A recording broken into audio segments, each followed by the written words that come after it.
رب العالمین والصلاة والسلام علی سید الانبیاء والمرسلین اما بعد فاعوذ باللہ من الشیطان الرجیم بسم اللہ الرحمن الرحیم۔ الحمدللہ الہادی پروگرام میں جہنم کا تذکرہ چل رہا تھا اور سورہ مومن کی بعض آیات پر ہم کلام کر رہے تھے۔ پچھلے پروگرام میں کہ آخر میں جو ہم نے آیات عرض کی تھیں اس میں اللہ تعالیٰ نے نبیوں اور مومنین کی مدد کا وعدہ فرمایا، دنیا میں بھی اور آخرت میں بھی، اور کفار کے بارے میں ارشاد فرمایا کہ وہ دن کہ نہ نفع دے گا ظالموں کو ان کا معذرت کرنا، ان کا کوئی بہانہ ہیلہ کرنا، اور ان کے لیے لعنت ہے اور ان کے لیے برا گھر ہے۔ تو یہاں پر ایک بات تو یہ کہ جو میرے مسلمان بھائی بہن مجھے سن رہے ہیں وہ ابھی میری بات سن کر بھی اگر چاہیں تو بہت ہی بہتر ہے ایک دفعہ اللہ کا شکر ادا کریں اس بات پر کہ اللہ تیرا کرم ہے کہ تو نے ہمیں بغیر طلب کیے ایک مسلمان گھرانے میں پیدا کر دیا، نبی کریم صلی اللہ علیہ وسلم کا امتی بنایا اور سرکار سے محبت کرنے والا بنایا۔ یہ اللہ کا بہت بڑا انعام ہے، ورنہ قرآن پاک میں جا بجا کفار کی مذمتیں دیکھیں اور ان کا حال دیکھیں۔ اللہ تعالیٰ فرماتا ہے جب بروز قیامت آئیں گے تو بہانے کریں گے، ہمارے ساتھ ایسا ہو گیا تھا ایسا ہو گیا تھا، ان کا کوئی بہانہ نہیں سنا جائے گا، ان پہ اللہ کی لعنت ہوگی اور جہنم ان کا ٹھکانہ ہوگا۔ خدا نہ خواستہ، خدا نہ کرے اگر اللہ تعالیٰ اپنے عدل و انصاف سے، عدل سے ہمیں کسی کافر کے گھر میں پیدا کر دیتا اور ہم انہی عقائد کو اچھا سمجھ کر پوری زندگی اس میں گزار کر حتیٰ کہ کافر ہی مر جاتے تو پھر ہمارے لیے یہ تھا کہ وہاں جا کے کوئی ہیلہ ہمارا کام نہ آتا اور ہم پہ لعنت ہو جاتی، جہنم میں ڈالے جاتے۔ پھر جہنم میں جو ہم نے پہلے آیات بیان کی تھیں پھر اسی طرح ہم بھی فریاد کر رہے ہوتے جہنم کے داروغہ سے کہ بھئی ہمارے لیے فریاد کر دو، ذرا دعا کر دو اللہ تعالیٰ ایک دن کا عذاب کم کر دے، تو پھر ہماری فریادیں نہ سنی جاتیں۔ تو یہ اللہ کا فضل ہے کہ اس نے ہمیں ایک مسلمان گھرانے میں پیدا کیا۔ تو اللہ تعالیٰ کے اس فضل کی قدر کریں۔ اگر کوئی ہمارے ساتھ تھوڑا بھی احسان کرتا ہے، ہم پوری زندگی کوشش کرتے ہیں اگر اچھے ہم خاندان کے ہوں نا، اچھی سوچ اور مروت والے لوگ ہوں تو ہم چاہتے ہیں کہ یار ہم اس کا کوئی بدلہ دے دیں، اس کے ساتھ اچھا سلوک کریں کیونکہ اس نے برے وقت میں ہمارے ساتھ اچھا سلوک کیا تھا۔ تو آپ غور کریں دنیا میں کوئی کتنا بھی احسان کرنے والا ہو، کیا اللہ تعالیٰ سے بڑھ کر کوئی محسن ہو سکتا ہے؟ کوئی ایک نعمت ایسی بتائیں جو اللہ کے علاوہ کسی نے دی ہو۔ ہر نعمت جب اللہ نے دی ہے تو وہ کتنا بڑا ہمارا محسن ہے، اور اس کے جواب میں جب وہ رب بغیر اپنی کسی حاجت کے، اس کو تو حاجت نہیں ہے نا ہماری عبادات کی اور ہمارے گناہوں سے بچنے کی، بغیر کسی حاجت کے جب وہ کوئی حکم ارشاد فرمائے تو ہم اس کی بات کو نہ مانیں، یہ ہے بہت ہی بے مروتی کی بات۔ ایسا نہیں ہونا چاہیے۔ تو ایک تو اللہ کا شکر ابھی ادا کر لیں اور اس کی عادت رکھیں دائمی طور پر، اور اس طرح کی آیات کو پڑھ کر ہمیں اندازہ ہوتا ہے کہ ہمیں اللہ نے بہت اچھا بنایا ہے۔ بعض اوقات ہم مادی اعتبار سے یا جدید ٹیکنالوجی کے اعتبار سے کسی قوم کو اپنے سے آگے پاتے ہیں تو ایک احساس کمتری سا بیدار ہونا شروع ہو جاتا ہے۔ ان مادی اور دنیاوی اشیاء میں پیچھے رہ جانے پر کیا احساس کمتری؟ یہ تو مطلب ہمارے لیے اخروی بڑے انعام کی ایک بشارت ہے۔ جس کو اللہ دنیا میں جتنی تنگ دستی میں رکھے گا، آخرت میں اگر وہ مطلب مومن ہوا اور اللہ کی رضا پر راضی رہا، صبر کیا، زبان پہ شکوہ نہ لایا، جتنی کمی دی ہے اس سے کہیں زیادہ اللہ تعالیٰ اس کو عطا فرمائے گا۔ لیکن جو جدید ٹیکنالوجی کے حامل ہیں، جو بڑی ترقیاں کر رہے ہیں، اگر وصف ایمان سے متصف نہیں ہیں، ان کی دنیا آخرت کے اندر حالت دیکھیے گا کیسی ہوگی۔ اس وقت احساس ہوگا کہ نہیں، حقیر ہم نہیں تھے، حقیر تو یہ تھے، ہم پہچان نہیں پائے تھے، آج ہم عزت والے ہیں اور یہ بہت پیچھے ہیں۔ اس لیے ان چیزوں کو اچھی طریقے سے سمجھیے۔ اللہ تعالیٰ نے پھر آگے مزید کچھ آیات میں بیچ میں چھوڑ رہا ہوں، اس کے بعد پھر وہ جہنم کا کچھ تذکرہ کچھ لوگوں کا بیان فرمایا ہے۔ وہاں سے لیتے ہیں یہ 56ویں آیت سے، ان الذین یجادلون فی آیات اللہ بغیر سلطان اتاہم، بے شک وہ لوگ جو اللہ تبارک و تعالیٰ کی آیات کے سلسلے میں بغیر کسی ایسی دلیل کے جھگڑا کرتے ہیں جو ان کے پاس آئی ہو، ان فی صدورہم الا کبر ما ہم ببالغیہ، نہیں ہے ان کے قلوب میں مگر ایک بڑائی کی ہوس جس تک وہ کبھی نہیں پہنچ پائیں گے۔ تو یہ کفار کے بارے میں نبی کریم صلی اللہ علیہ وسلم کے زمانے کے جو کفار تھے ان کے بارے میں اللہ تعالیٰ نے بیان فرمایا کہ جب سرکار صلی اللہ علیہ وسلم ان کے سامنے معجزات ظاہر کرتے یا قرآن پاک بیان کرتے تو وہ اس کا انکار کرتے تھے اور اس کے خلاف جھگڑا کرنے کی کوشش کرتے تھے۔ مثال کے طور پہ سرکار قرآن بیان کرتے تو کہتے اللہ کا کلام نہیں ہے، تو بشر کا بنایا ہوا کلام ہے، تو بھئی اس سے کوئی دلیل لے کر آؤ۔ دلیل کوئی بھی نہیں تھی، بغیر دلیل کے ایسے ہی وہ کرتے تھے۔ اور وجہ کیا تھی کہ ان کے دل میں ایک بڑائی کی ہوس تھی کہ یار یہ کیسے نبی کریم صلی اللہ علیہ وسلم کو اللہ تبارک و تعالیٰ نے نبی بنا دیے، کہتے ہیں میں نبی ہوں، تو اگر ہم ان کو مان لیں گے یہ تو بلند و بالا ہو جائیں گے، ہمیں ان کے تابع ہونا پڑے گا۔ اور وہ بڑے بڑے سردار تھے، اور یہ بڑی مصیبت ہوتی ہے کہ یہ سرداریاں، یہ مال دولت کی فراوانی، یہ لوگوں کا ان کے کثرت کے ساتھ ماتحت ہونا، تابع ہونا، یہ بہت مشکل ہے کہ اس شخص کو کسی کے تابع ہونے کا موقع دے دے، کسی کے سامنے سر جھکانے کا موقع دے۔ وہ تو چاہتے ہیں کہ پوری دنیا ہمارے سامنے جھک کر رہے۔ لہٰذا جب نبی کریم صلی اللہ علیہ وسلم نے کفار قریش جو تھے، جو سردار تھے، انہیں اور اسی طرح طائف کے سرداروں کو جب دعوت دی ہے تو یہی چیزیں ان کے آڑے آ گئیں، جو قلب تکبر تھا کہ بڑائی ہمارے پاس ہونی چاہیے، یہ کیسے، اگر ہم ان کا کہنا مان لیں گے تو یہ جو بڑے ہو جائیں گے، پھر ہمیں ان کے ماتحت اور تابع ہونا پڑے گا، تو سرداری جاتی رہے گی۔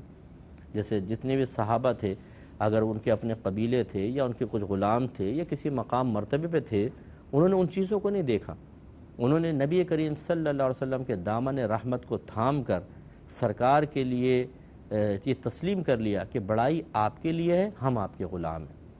اور لیکن یہ سردار ایسا نہ کر سکے، اور آج بھی ایسا ہی ہے کہ اگر کوئی کسی بڑے کو سمجھانے کی کوشش کرتا ہے، یعنی بڑے سے مراد منصب اور پیسے کے لحاظ سے، بہت مشکل ہے کہ وہ اس شخص کی اطاعت کر لے، اور یہی وجہ ہے کہ پھر وہ غلطیوں پہ قائم رہتا ہے، تکبر پہ اور غرور پر قائم رہتا ہے اور تباہ ہو جاتا ہے۔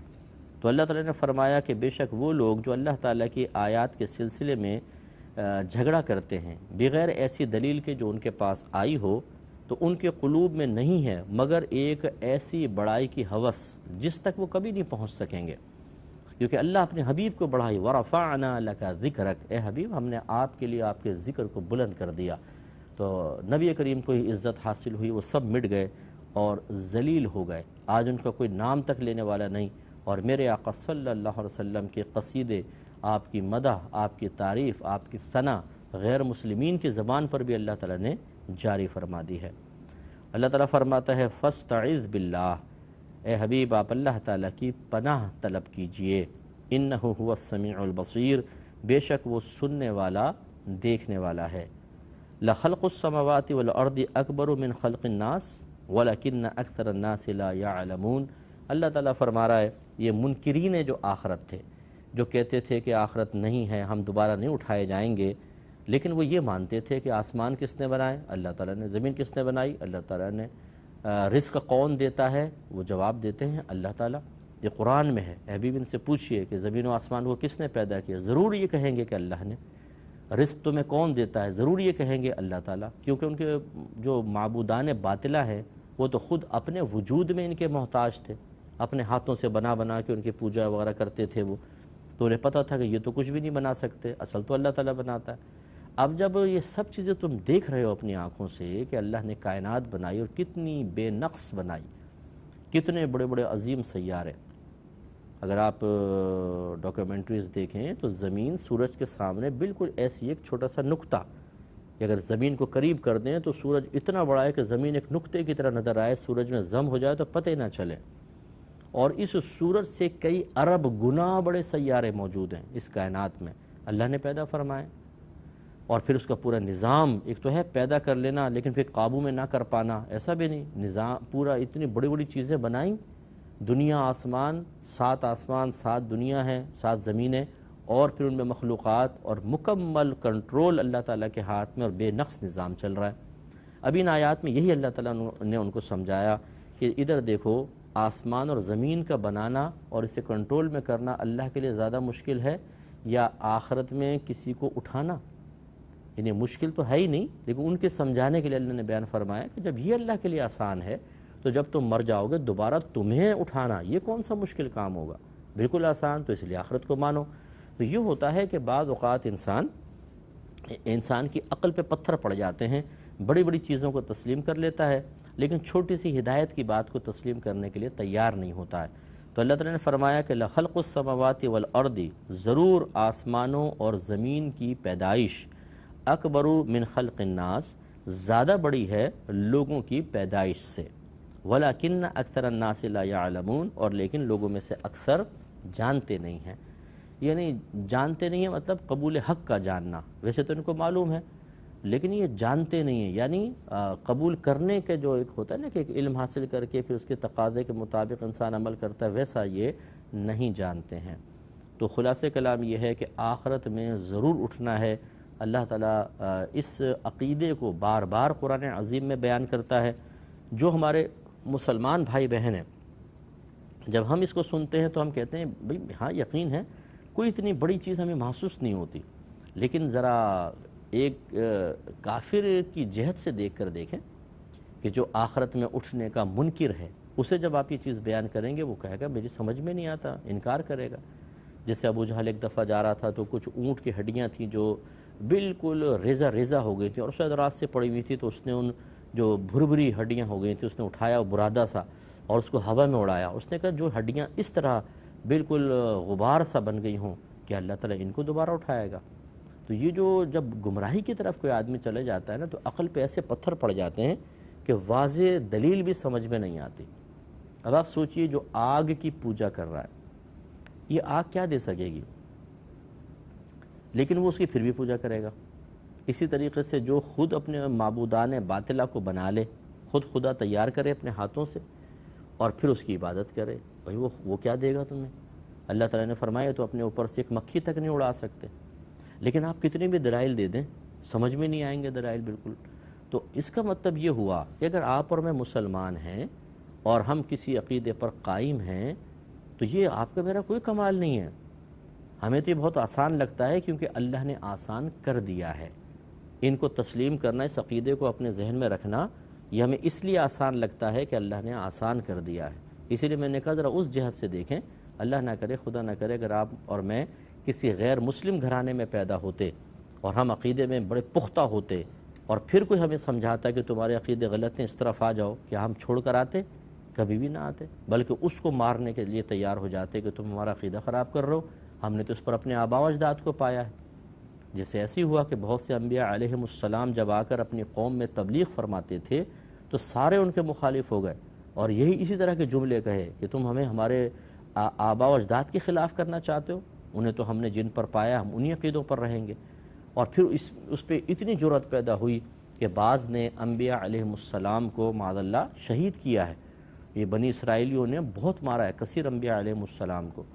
اور میرے آقا صلی اللہ علیہ وسلم فرماتے ہیں کہ بعض جو اس زمانے میں تبلیغ کرنے والے تھے ان کو زمین میں گاڑ کر آرے سے ان کو سر کو چیر دیا گیا، 2 ٹکڑے کر دیے گئے، اور لوہے کی کنگھیوں سے سرکار فرماتے ہیں ان کے جسم کو چھیلا جاتا تھا حتیٰ کہ ہڈی نظر آتی تھی۔